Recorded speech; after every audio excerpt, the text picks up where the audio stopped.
On our way to the Aldi dumpster, shoo-biddy-doo-biddy-beep-bop-a-doo-bop. Should that be my new intro theme song? I know, give it a thumbs up. I didn't know she was such an amazing singer. Oh, good God. Holy freaking crap. Okay, I'm at another Aldi dumpster, and there's two huge turkey vultures. Ah, it's flying. They're parked in front of the dumpster. No, I'm going to be parked in front of the dumpster. Okay, they just flew up to the roof. Oh, God, they're going to watch me. Oh, God, they're going to kill me and pick my bones dry. Oh, my goodness. There they are, up on top of the roof. So, wildlife. Yeah. This is the dumpster where Frugal Daddy was scared by a turkey vulture inside the dumpster one time. So we're going to be confronting some turkey vulture germs, guys. Everybody ready for that? All right, there's the dumpster. There are the turkey vultures. There's the dumpster. Ah! It's flying. Hey, go with your friend, run away. Okay, good. Oh, no, go farther. That's not far enough. God, they're big birds. You, my friend, are a very big bird. Yep, keep going. Okay. All right, maybe they're afraid of me. Maybe they say, hey, she's a big fat dumpster diver. Ooh. Holy schmalalabala. All right, first of all, we have a whole box of flowers to rescue here. Actually, they're not looking great. They might be beyond rescuing. That is a shame. But over here, we have a ton of bread. And look at the green bananas. Look how green they are. And back there, I see some oyster crackers peeking out of that iceberg lettuce box. So, let's get a grabbin'. Oh my God, look at all this iceberg lettuce that fell out of this box. Okay. What would turkey vultures want to be eating in this dumpster? I mean, they're not eating the bread. And the bread, it's wet. The packages are wet from the rain, but they're not ripped open. The turkey vultures aren't eating bread. Okay, I'm going to get nice and wet climbing up on the side of the dumpster. Oh, it's slippery. This is my perching position for the moment. Perching on the side, which I should just be climbing in because it's very wet here, actually. I figured it'd be wetter going in, but oh my God, there's a whole case of hamburger meat. Oh, hold on, I'm going in. Okay, no more perching, just climbing in. See my cute rain boots? Oh, I'm doing the crotch straddle. Oh, I'm totally wet now. Wet my pants with dumpster juice. Oh, that's disgusting. Can't believe I just said that. Ooh, I just sank way down. All right, we'll rescue some white bread. Check out this. I hope this is still good because, I mean, look at it. It's a whole unpacked box of hamburger meat. Green bananas, yes. More bread, yes. Oh my gosh, a whole flat of iceberg lettuce plus the oyster crackers. People have asked, do we have extra freezers? Yes, we do. We have 2 extra freezers. A lot of bread here.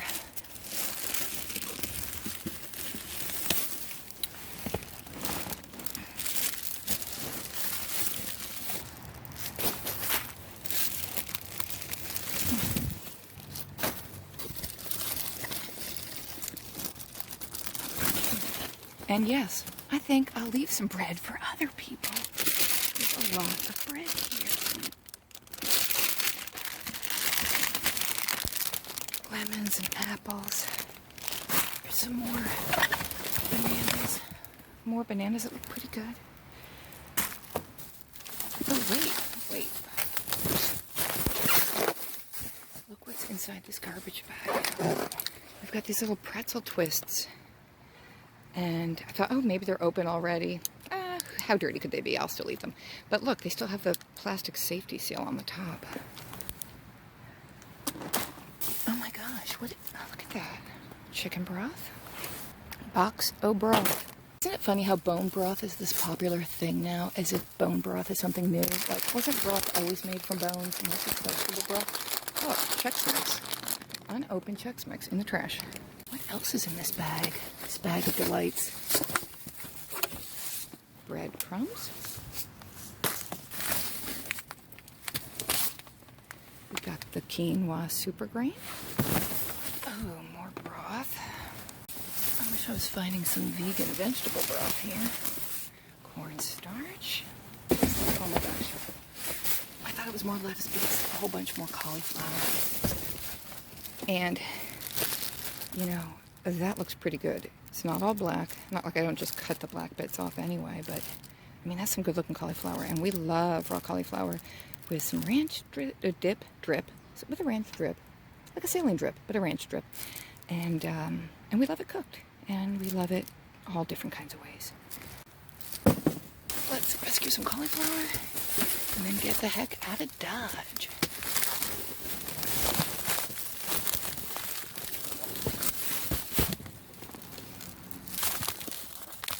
I'm just laying in the dumpster reaching for this.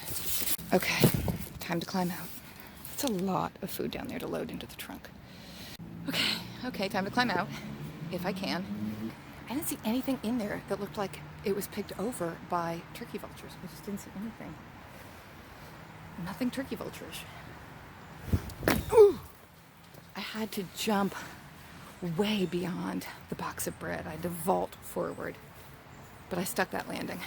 Cool beans. Good stuff. Now I'd kind of like the turkey vultures to come back for a picture, but I scared them away. Well, it's a lot of just a few different individual items. It's a lot when it's spread out on your kitchen floor. Let's take a look. 7 cauliflowers and 2 bunches of bananas, neither of which is ripe. One of which is really, really not ripe. All of this bread. Bread.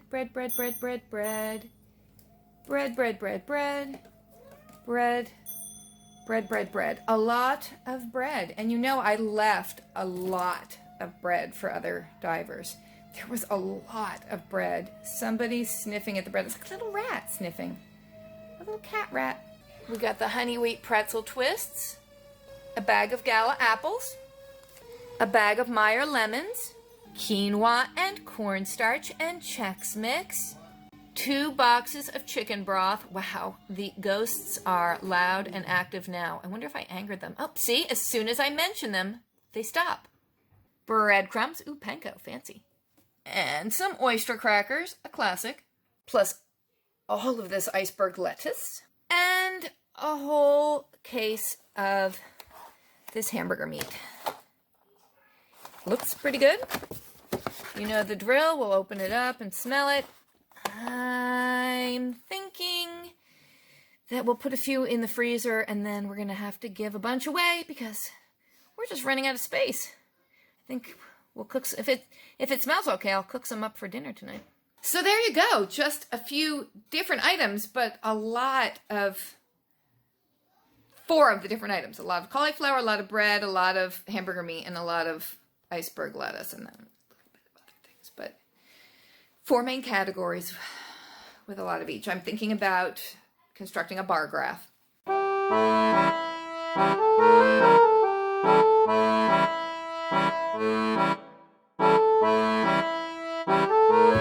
Should I tell you the story of one of my hypochondriacal theories? This one brought me to tears. Like, I really thought I had this disease. Since we're driving, and I've got the shingles, for real, like a doctor really did diagnose that. It wasn't just us. I mean, we diagnosed it too. Frugal Daddy was the first to diagnose this. Dr. Frugal Daddy was the first to diagnose it. Anyway, so several years ago, before I had the Frugal babies, it was just me and my older daughter, and she was growing up and going into the teen years and ditching me, basically. My little buddy was ditching me, and I was having a lot of separation anxiety with that. I mean, she wasn't gone. She hadn't flown the nest yet. She still hasn't really flown the nest, though she does seem to spend an awful lot of time out of the nest. Little bird, where are you, little bird? But you know, she was like in junior high, and you know, I was not necessarily her absolute favorite person. I think I was still one of her favorite people. I mean, we're very close. She's very supportive and sweet. But anyway, I was having my separation anxiety and stuff. So, needless to say, I looked in the mirror one day. I think I was even in the Whole Foods parking lot. I recall when this happened. I looked in the mirror, and it occurred to me my eyelids looked super droopy. I mean, like, look at them. See how they're, you know, like super, you know, like droopy, like they're hooded, like they cover my eyes. Like, look at them. Okay, here's what I'm talking about. So really, really droopy. And I was like, oh my God, have they always been that way? I'm just noticing it now. Is that new? Like, why are my eyelids so droopy? I mean, look at them. You can barely see my eyes. How does she see out from behind those droopy lids, we're wondering? I don't know. Eventually I have to get like some toothpicks and tuck them up. So obviously with the droopy eyelids, what am I going to diagnose myself with? Myasthenia gravis. And for anybody who's got it, I am not making fun of it. I am not making fun of myasthenia gravis. I'm making fun of me, possibly, for thinking I had it, but it's not a funny disease. And it is the disease that Aristotle Onassis had, which I believe killed him. It makes your muscles basically go limp. You lose muscle tone. Your muscles don't function, and that's why things get droopy, like your eyelids. But eventually, as your muscles stop working, well, your abdominal muscles stop working, and you can't breathe. How your diaphragm has to contract and stuff for your lungs to suck air in. Well, that stops with myasthenia gravis, and you may end up in an iron lung. And I do remember one time sitting at the computer thinking about ending up in an iron lung, and I was just weeping, thinking that this is how I'm going to die. I have myasthenia gravis. I'm going to end up in an iron lung, unable to breathe, and then I'm going to die. Yes, I can bring myself to tears with my diagnoses of my own problems. So I was pretty concerned and pretty convinced I had myasthenia gravis. And how did I even know about myasthenia gravis in the first place, you wonder? Well, I will tell you. On a soap opera I used to watch a long time ago, there was an actress who had it for real in real life. So they wrote it into the story and made her character have it. It was on Days of Our Lives. It was Leslie. Leslie, who used to wear this lip gloss that was kind of an orangey apricot color that I was never fond of. But yes, she had it for real. So, of course, I made an appointment with a neurologist, whom I believe I had already seen a couple years before when I diagnosed myself with a brain tumor, having had like a lot of headaches. Because obviously, what would be the first symptom of a brain tumor? Headaches, obviously. I mean, there are other causes of headaches, but...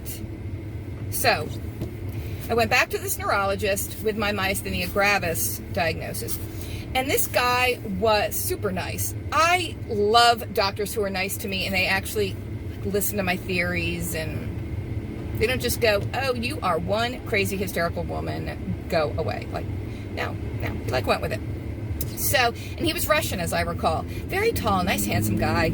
And so we discussed the myasthenia gravis. I have to say, he was super impressed that I even knew about that disease and could diagnose myself with that. He was like, how do you know about that? And I'm like, oh, I know my neurological disorders. Oh, please.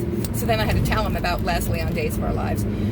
So he did actually do like a lot of testing to see whether I have myasthenia gravis, which I didn't have, nor did I have carpal tunnel syndrome, because there were some tests that tested nerve reflexes in my arm, and I didn't have carpal tunnel either, which I hadn't diagnosed myself with, but it was just a nice aside.